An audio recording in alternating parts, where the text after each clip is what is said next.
joining. That happened to Laura the other night, and we just got out and went back in. Yeah, and it's fine. I mean, it's 'cause I have to go afterwards. Any 40 minutes it'll be fine but we'll upgrade it this week, so we won't have the problem anymore. But okay, so good morning, everybody.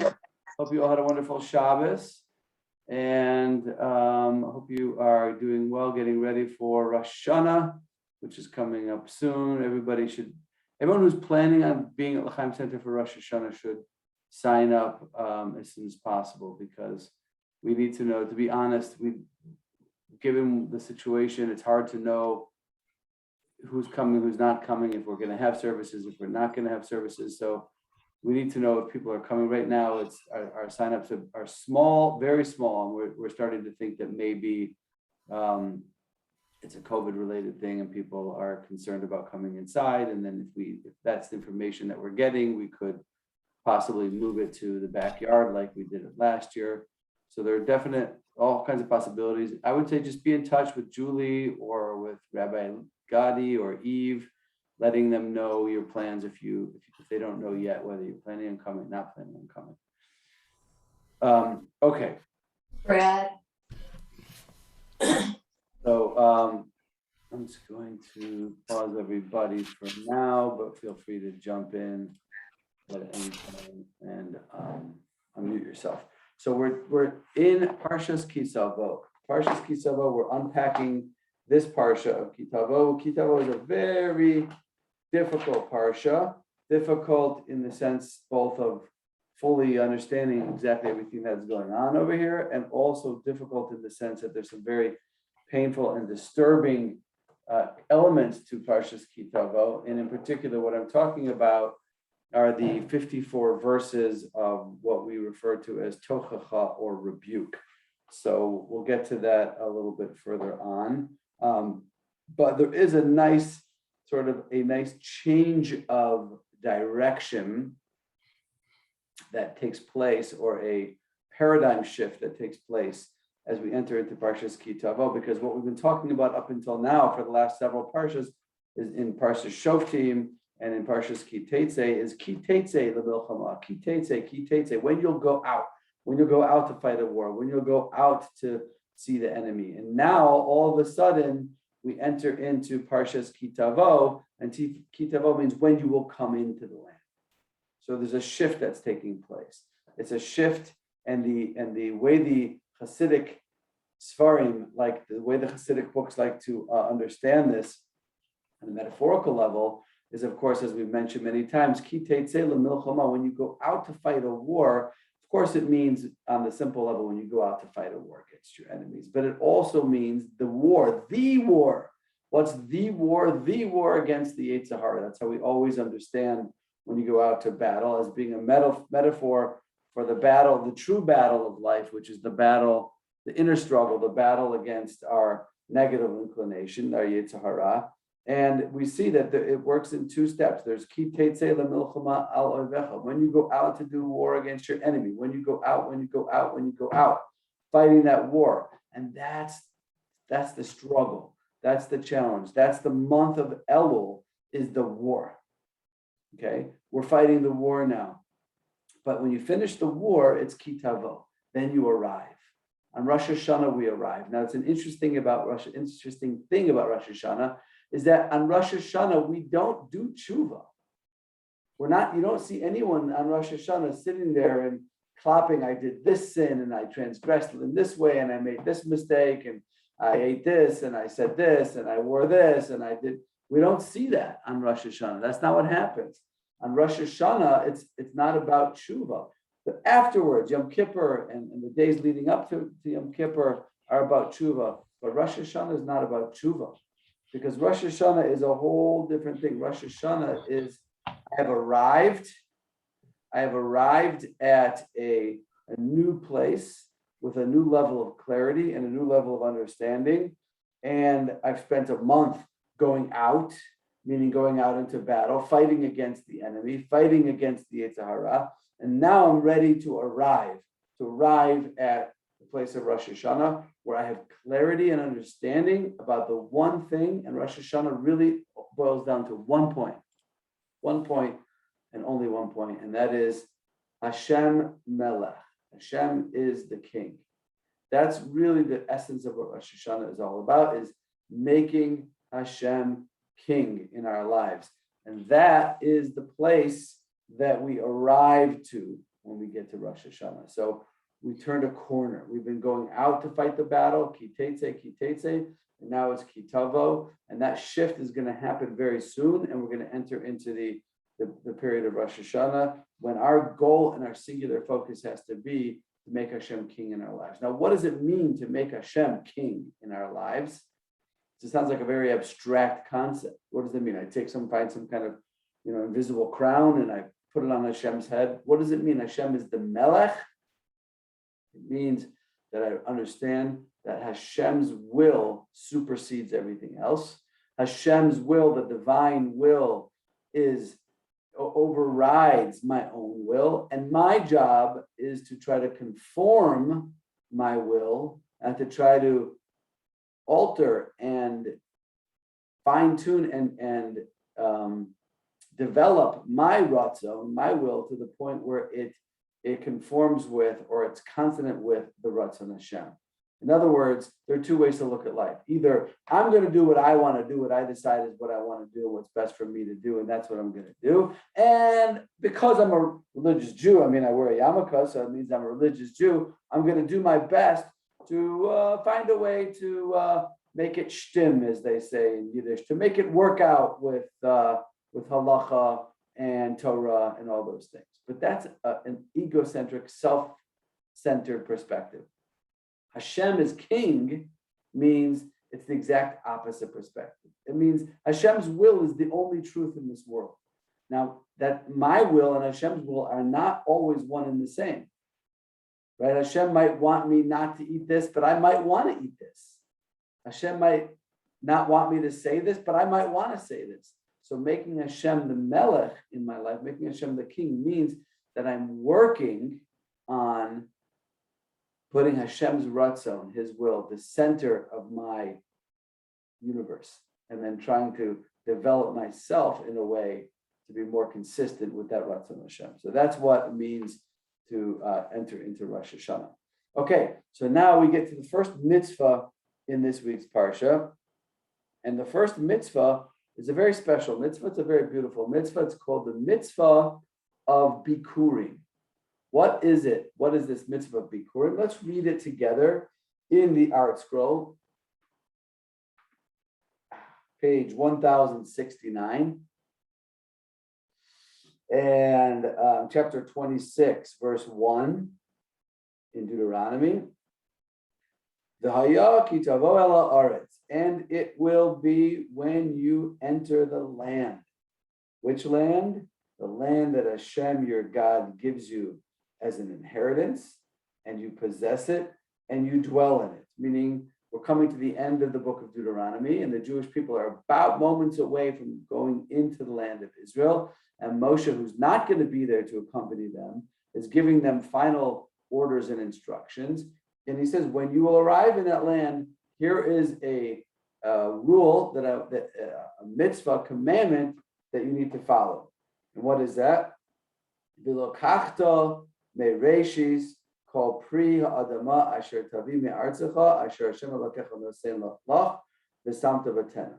You shall take the first of every fruit of the ground that you bring in from your land that Hashem, your God, gives you, and you shall put it in a basket and go to the place that Hashem, your God, will choose, which initially was the Mishkan in Shiloh, and eventually would become the Beit HaMikdash, the Holy Temple in Jerusalem, and to make his name rest there. Okay, you shall come to whomever will be the Kohen in those days, and you shall say to him, I declare today to Hashem, your God, that I have come to the land that Hashem swore to our forefathers to give us. The Kohen shall take the basket from your hand and lay it before the altar of God. Okay, and then there's a declaration that you make. That's verse 5. It's like a little bit of a review of Jewish history. And then verse 11, you shall be glad with all the goodness that Hashem, your God, has given you and your household, you and the Levite and the proselyte who's in your midst. And that is the mitzvah of Bikurim. The mitzvah of Bikurim is the farmer comes into the land and he takes his very first fruits. And by the way, it's not all the fruits. It's specifically the fruits that the land of Israel, yes, thank you, Lynn. I wanted to say that we're learning today for Refuah Shlema for Bar El Ben Nitza, who is this 21-year-old soldier on the border who was shot in the head by a Gazan, and he's in critical condition. Sending Levi back to the Gaza border this morning was a little bit difficult and not so simple after we read the news about what happened to this soldier. So, please, we should learn for his refuah shlema and his and safety of all the soldiers on the border and northern border, southern border. Okay, so the farmer takes his first fruit and he brings it to Yerushalayim. And it's not just the first fruit, but it's specifically the fruit that the 7 species that the land of Israel is praised with. That's the 7 species: the dates, figs, pomegranates, grapes, olives, wheat, and barley. And he brings it to the Kohen and he hands it to the Kohen in the Beis HaMikdash, in the temple, and he makes a special declaration. Okay, now, who thinks that's a good mitzvah? Who likes that mitzvah? Raise your hand. That's a good. Okay. Now let's rank it. Okay. Top 100 mitzvahs in the Torah? Yes or no? Top 100 mitzvahs in the Torah? Yes. Jeff Cantor, yes. Top 50? Yeah. Wow. Top 10? Yes. Okay. I'd put, let's say, if you'd asked me, I'd say it's a nice mitzvah. It has to do with the agriculture, it has to do with the fruits, the 7 species. It's nice, it's beautiful. I'm going to rank it 163 out of 613. That's my personal ranking. Okay, anyone else can weigh in. You can rank it wherever you want. Okay, but hold on. This is crazy because if you remember, you may remember, but in order to remember this, you'd have to go all the way back to Parshas Bereshis, in the beginning, and not just to that first Parsha, but to the very first word in the Torah, which is Bereshis, which we translate very poorly as in the beginning. But Rashi, right there in the very beginning of the Torah, makes a point of saying that is not the correct translation. The correct translation of this word is Bereshis, means bishvil reshis, on account of reshis. We're going to leave that undefined at the moment. On account of reshis, or because of reshis, Hashem created the heavens and the earth. So there's something called reshit, which was the reason why Hashem created the heavens and the earth. Rashi tells us right away in the beginning, because of reshit, because of something shvil reshit, because of something called reshit, which, by the way, reshit means first. Because of something referred to as the first, Hashem created the heavens and the earth. So there seems to be a secret over here, some kind of code that the Torah is starting off with, which is where Hashem is telling us why he created the heavens and the earth. So what is this mysterious thing called reshit, the first, that Hashem decided was a valid enough reason, an important enough reason to create the heavens and the earth? So we have, fortunately, the sages of the Medrash who tell us, but they give us 3 answers. There are 3 things that the Torah refers to as reshit that are the reasons why Hashem created the world. The first 2 make total sense. Number 1, Am Yisrael. The Jewish people are referred to as reshit, the first. And what the Torah is telling us is bishvil reshit, on account of reshit, on account of, or because of something called reshit, meaning because of the Jewish people, Hashem created the world. And that makes perfect sense, because Hashem created the world so that the world would know him, have awareness of their divine creator, be connected to and attached to the divine creator. And how does that happen? It happens through the ambassadors called Am Yisrael. We are the witnesses to Hashem's existence. Our role and our job and our mission in this world is to bear testimony to God's existence. And if, without the ambassadors, there'd be no way that the world could know God and know his oneness and know his will. So therefore, it makes sense. Bishvil Reshis, on account of something called Reshis, on account of the Jewish people, God created the heavens and the earth. That's the first one. The second one that the Torah that the Medrash says is Bishvil Reshis, on account of something called Reshis. What's called Reshis? Is that Aaron? Hey, Aaron. Hey, guys. Larry. Nice. Enjoying my backyard. Rabbi's backyard. Okay. So what does it mean on account of Reshis? It means, says the Medrash, on account of the Torah, which is also referred to as Reshis, the first. And that makes perfect sense as well in my mind. What does it mean? That God created the world because of the Torah. Why does that make sense? Because what is the Torah? The Torah is an instruction manual. God created the world so that we could know him, so that we could be connected to him, so that we can have a relationship with him, a meaningful relationship with him. How do we do that? I have no clue. But fortunately, we have a Torah. What is the Torah? The Torah is the instruction manual that Hashem gave us on how to create and develop and nurture and maintain a meaningful relationship with Hashem for the Jewish people and for the non-Jewish people, for the whole world. So it makes perfect sense that God created the world Bishvil Reshis on account of the Jewish people and Bishvil Reshis on account of the Torah.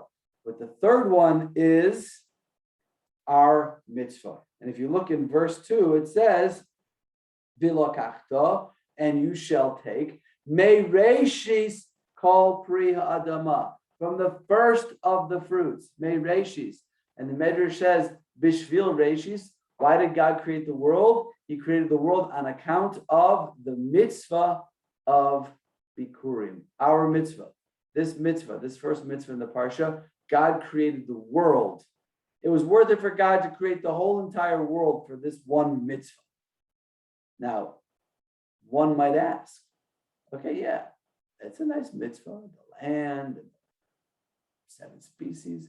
But I ranked it, what did I rank it? 163, I think, right? So how can it possibly be that the whole world was created for this particular mitzvah in the Torah? So I want to try to explain that and really understand what this mitzvah is all about. So we know that Hashem gives us everything. Hashem gives us everything. Hashem blesses us with everything we have in our lives. Whatever it is, our intellect, our spouse, children, our health, our ability to breathe, our ability, everything, every single thing, our ability to see, whatever it is, whatever blessings that we have in our lives, Hashem gives us everything. Everything that we have is on loan from Hashem at every second. And therefore we know there's no way that we could ever possibly repay the master of the universe for everything, every miracle and every wonder that he's performing on our behalf at every single moment. So what is the one thing that we can do? What is the one thing that Hashem wants from us? And think about now about being a parent. What's the one thing you want from your kid? You want to give them everything. You don't want them to give you anything. You don't need anything from them. There's only one thing that you want. You want the relationship with them. And in order to have the relationship with them, you want them to appreciate what you're doing for them. You want them to have what we call hakarat hatov, karas hatov, appreciation for what we do for them. That's all Hashem wants from us. The only thing he wants from us, there's nothing we can do to repay him. All we can do is express our gratitude to the Rabbanu Shalom, to the Master of the Universe. I have to say, on a personal note, maybe I'm still in our little honeymoon phase of moving to Israel, but I walk around and I see the hills of Judea, and I see Yerushalayim, and I see the beautiful 7 species that are everywhere, and I see, and I'm overwhelmed at every moment with incredible gratitude. It's just, it's an amazing thing. And I hope it lasts. I'm sure it won't because I'm human, but gratitude is the essence of what it means to be a human being. I want to share with you something that's really kind of might be surprising out here. You know what? I'll share my screen and we can read it together. Okay. This is from the Pirkei de Rebbe Eliezer, which is a parallel source, a source that's very similar to and parallels Pirkei Avot, the ethics of our fathers. And Rebbe Eliezer writes in this chapter 7, he writes, there's nothing harder for the Almighty to live with, as it were, than an ungrateful person. The reason Adam was exiled from the Garden of Eden was due to his ingratitude. Now we think, if you asked anyone in the world, why was Adam exiled from the Garden of Eden? Because he ate from the tree of the knowledge of good and evil. But that's not true. That's not true. If you look at the verses over there, he wasn't exiled because of that.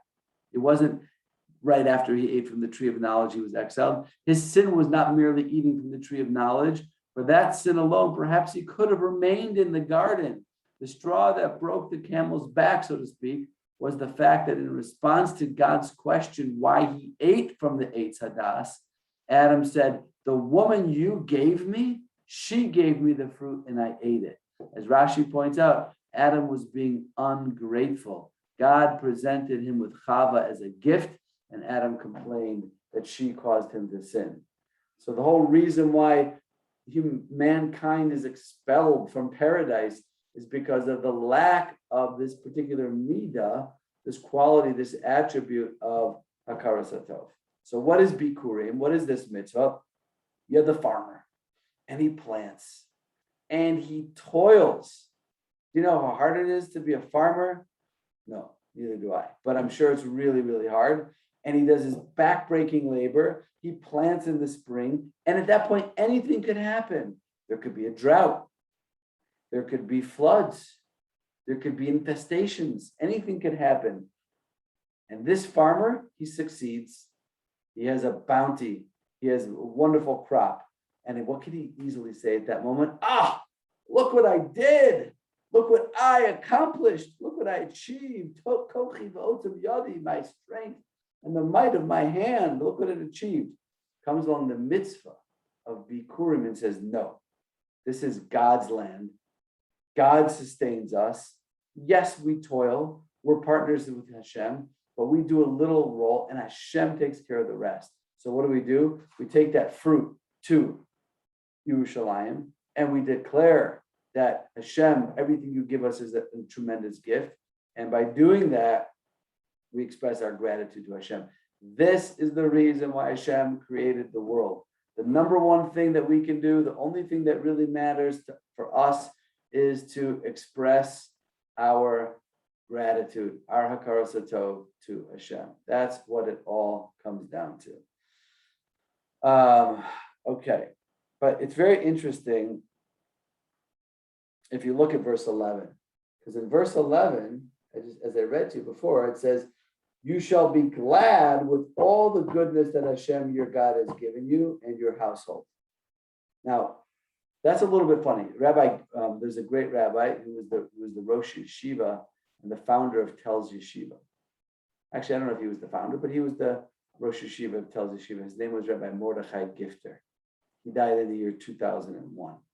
And he was the great Rosh Yeshiva in Telz.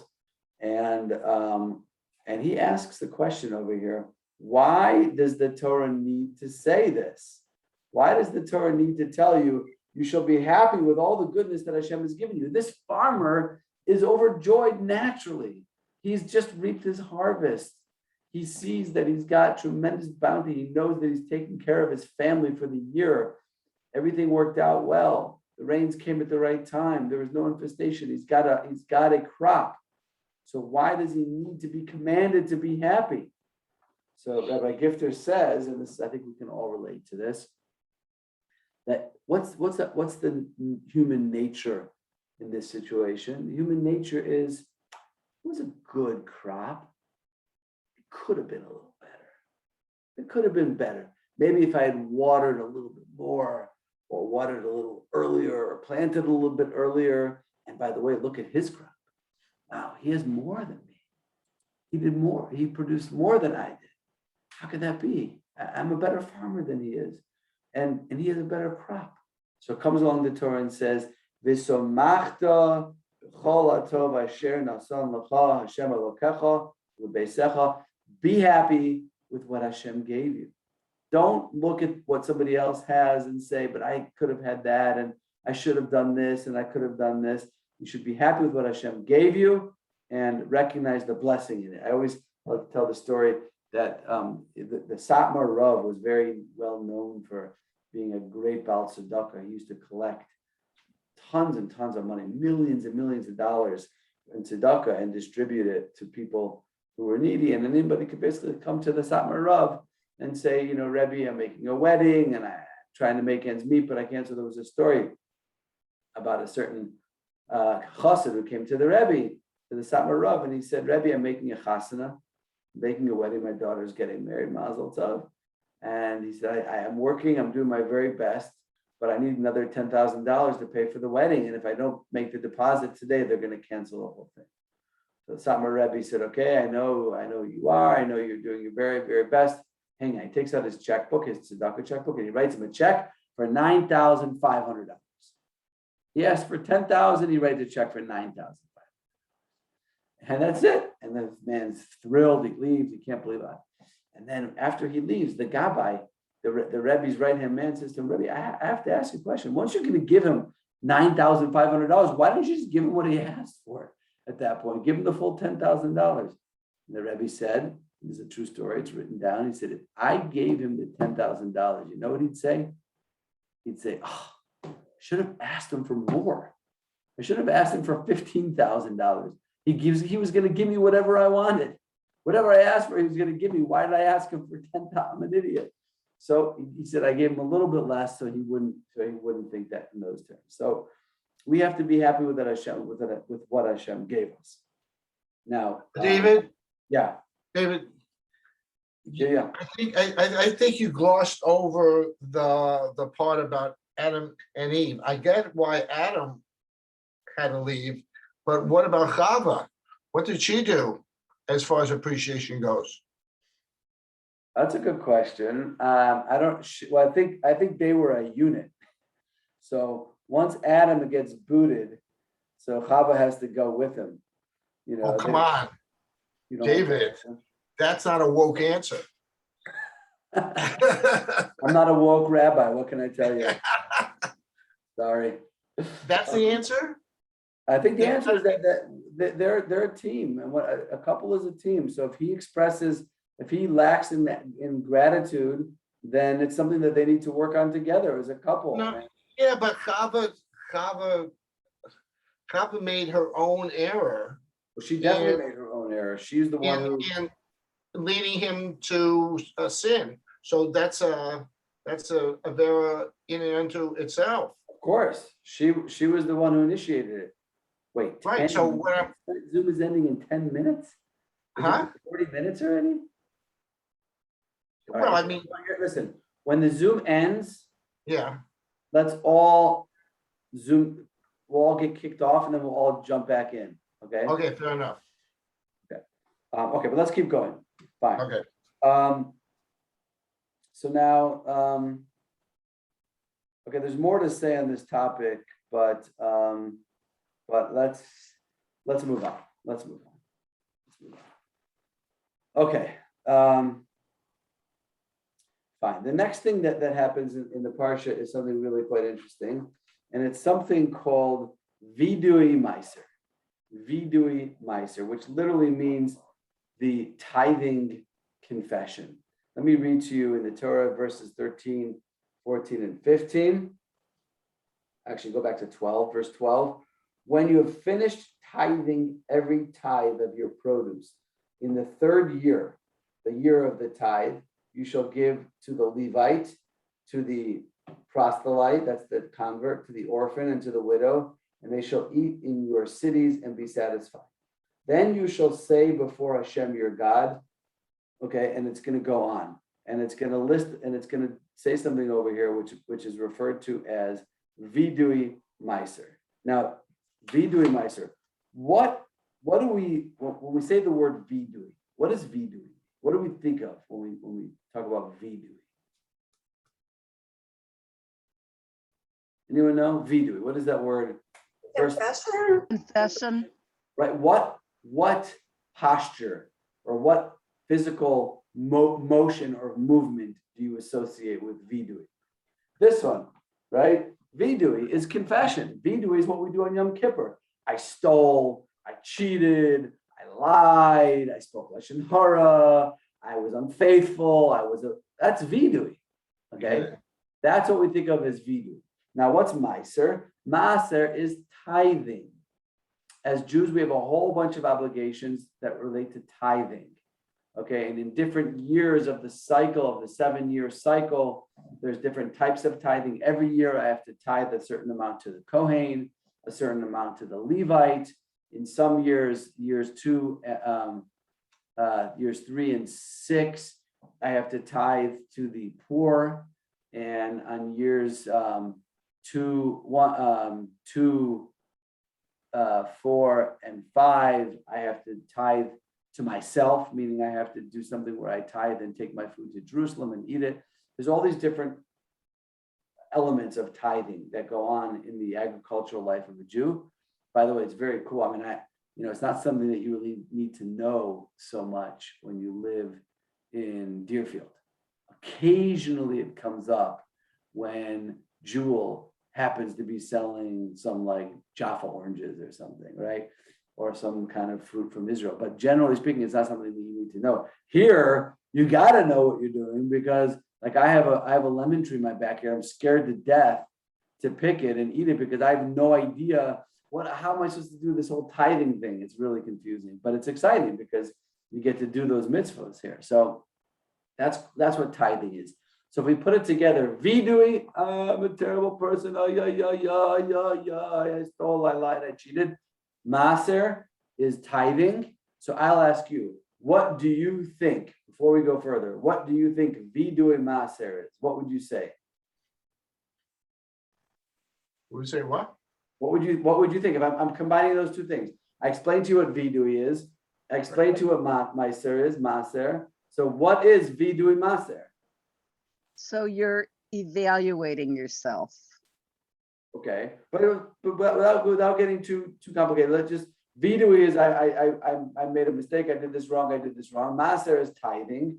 Put them together, and I would think that vidui maaser is apologizing for not tithing. Apologizing for not tithing or tithing incorrectly or clopping for the mistakes that I made in tithing. I ate tithing it, and I was supposed to give more to the Kohen, and I gave more. I should have given more to the Levi, and I didn't tithe this crop, and it's all the things that I did wrong in the realm of tithing. That's what I would think vidui maaser is. Okay. Now we read. Let's read what the vidui is. Here we go. Here is the vidui maaser, verse 13. You shall say before Hashem your God, I removed all the holy things from my house, and I have also given it to the Levite, to the proselyte, to the orphan, and to the widow, according to whatever commandment you commanded me. I have not transgressed any of your commandments, and I have not forgotten. I have not eaten of it in my intense mourning. I did not consume it in a state of contamination. Those are two things you're not allowed to do. And I did not give of it for the needs of the dead. I don't know what that means. I have hearkened to the voice of Hashem, my God. I have acted according to everything you commanded me. Gaze down from your holy abode from the heavens and bless your people on the ground that you gave us. Okay, here's this vidui. Hashem, I nailed it. I did it, everything. I killed it. I got everything right. I didn't miss anything. I did exactly what I was supposed to do. I'm perfect. I'm amazing. I didn't mess up. Okay, imagine. Husband comes home from work one day, says, honey, sit down. I need to make some confessions. She's like, oh, finally. I've been waiting for 20 years. Right? It's so funny. They sit down on the couch together, and he says, honey, I need to make my confession. Here it is. I'm the best husband in the world. I've never forgotten your birthday. I've never forgot to bring you flowers for Shabbos. I bring you coffee every single morning. I'm the best husband that there is. I'm the most considerate husband. Yeah, you better bring Paula in for this one. I'm the most considerate husband in the world, right? That's a confession. What's she going to say? She's going to say, that take your confession and get out of here. Who needs a confession like that? So this is my question. And the truth is, this is not my question. This is the question of Rav Kook. Believe it or not, Rav Kook actually asked this question. And I'll tell you what he says. And remember, if we get cut off over here, just jump back on. So Rav Kook explains that, that there's a deep psychological concept going on over here. The whole purpose of life. Okay, what's the purpose of life? The purpose of life is to grow, to become better, to become a better person, to become a better human being, to take the midot, the attributes and the qualities that Hashem delivered to me, and to use them to build myself, to fix what needs to be fixed, to build upon the things that are strong already and good. That's what I'm here for. The Vilna Gaon says the whole purpose of my existence is to be mitaken my midot, to fix my midot, to fix my character traits. Okay, and the only way we can do this is if we're willing to take an honest look at ourselves, to be critical of ourselves, to call out our own weaknesses, where we need to work on, what we need to work on, where we need to grow, what are the midot, my bad qualities that need to be fixed, what are the mistakes that I've made, where do I need to get my act together? That's what I need to be able to do in order to be able to do tshuva and to fix my midot. But there's a danger in that. The danger is after I do that, I'm going to feel like a horrible person. And all of a sudden I'm going to be like, oh my gosh, what a rotten lowlife I am. What a louse. Why? What's the purpose of even doing tshuva? I'm such a terrible person. I just called out all my mistakes. I just wrote down all my weaknesses, and there's too much. So if we're overly self-critical and we're not positive at all, then we're going to suffer in a terrible way. We're not going to be able to take responsibility for ourselves. So what do we have to do? We also have to have the ability to pause occasionally and look at what we have done right, and look what we have accomplished, and look how far we've come, and look what I've fixed already, and look what I've achieved, and how much I've grown, and what I've done right. And Rav Kook says you need that. That's part of vidui. Part of being able to do tshuva is also being able to stop occasionally and say, hey, I'm not a terrible person. I've accomplished a lot. I've done amazing things. And I'm a good person. And look how much I've grown. We're going to get kicked off in a few seconds. Remember, just jump back on, right? So I need that. I need to be able to, we need to see ourselves as good. We need to know that we can keep growing and keep changing, and that we can fix ourselves, and that we can continue to have, so that we can continue to have the desire and the